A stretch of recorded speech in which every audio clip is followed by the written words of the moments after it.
Winfrey, or we know, Winfrey, you're supposed to be talking to us about what's trending. GMO still a conversation, World Cup, the game still a conversation. But then the most interesting conversation is about the baobab exportation ban.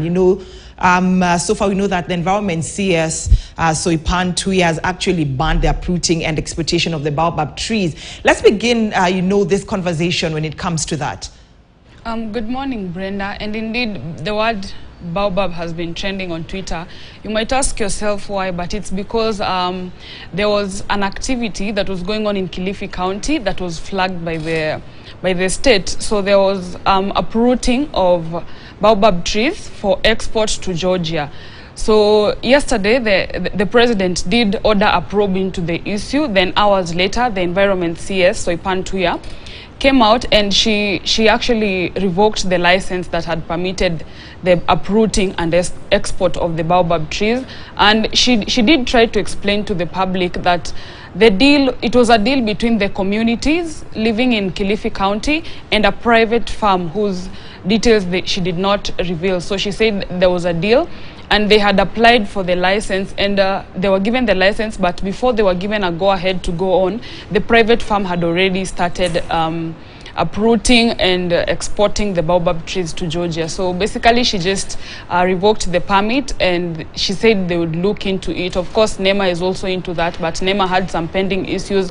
But it's also important to notice that Soipan Tuya did say that the permit that she revoked yesterday was actually illegally issued to the private farm. So she said action will be taken against the CEC environments for Kilifi County.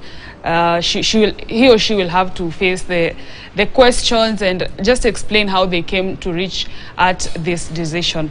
And then also the GMO discussion is still there. I think at this point, anybody who wants to make sense or look relevant in the political scene has to come out with that. So the whole of yesterday and last evening and up to this morning, there's a file video of former Prime Minister Raila Odinga speaking in Parliament about the importation of GMO maize.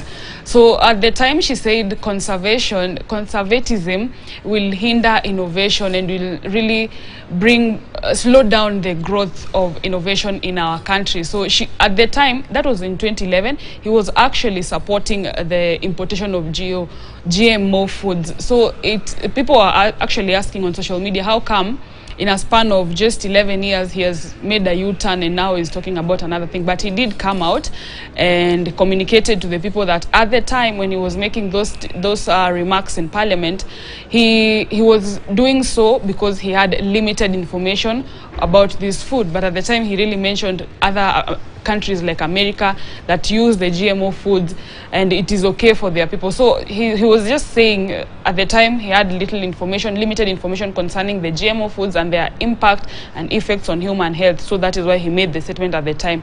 But he still reiterated on what he said, that research should be done on this GMO importation food.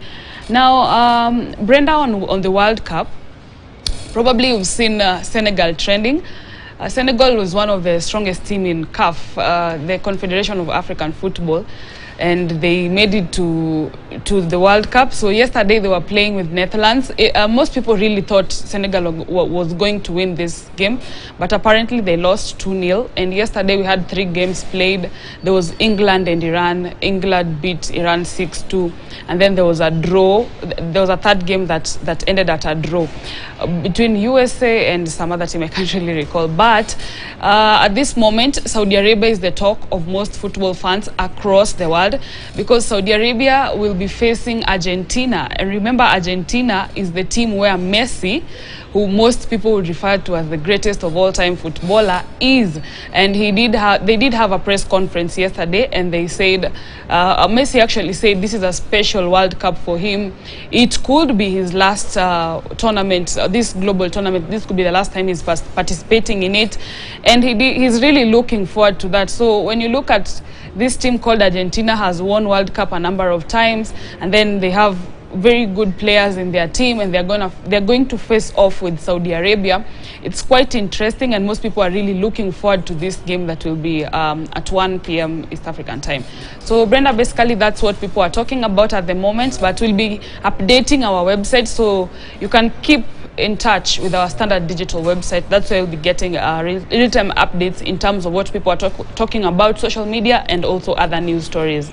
Brenda. All right, Winfrey, you know, when you're talking, as you wind up, News Diary just reminded me of that statement, the internet never forgets, when it comes to that GMO conversation. Yes. You know, that clip that has just emerged of the ODM leader, Raila Odinga, talking about GMO years and years back. Thank you so much, Winfrey. Always a pleasure having you here on KTN News Diary, just to tell us about what's trending on the social media platform. Bringing to an end KTN News